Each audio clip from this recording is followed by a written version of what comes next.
गटसाधन केंद्र रेणापूर येथे दिनांक 8 सप्टेंबर रोजी अखिल भारतीय विज्ञान वक्तृत्व स्पर्धा तालुका पातळीवरती संपन्न झाल्या।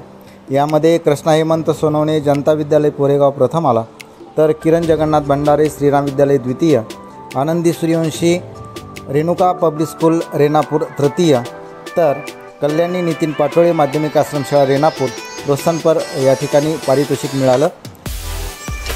या स्पर्धेचं परीक्षण प्राध्यापक प्रशांत पाटणकर, शिक्षण विस्तार अधिकारी संजय देशपांडे, छाया सदाफुले यांनी केलं। या स्पर्धेचं बक्षीस वितरण पंचायत समिती रेणापूरचे गटशिक्षण अधिकारी श्रीमान कृष्णा बराडिया साहेब, शिक्षण विस्तार अधिकारी संजय देशपांडे साहेब यांच्या हस्ते संपन्न झाले। या स्पर्धेसाठी सन्माननीय खंदाडे सर व सर्व BRC स्टाफ यांनी परिश्रम घेतले व स्पर्धा यशस्वी केली। या स्पर्धेमध्ये प्रथम आणि द्वितीय आलेल्या विद्यार्थ्यांची जिल्हास्तरीय स्पर्धेसाठी निवड झाली।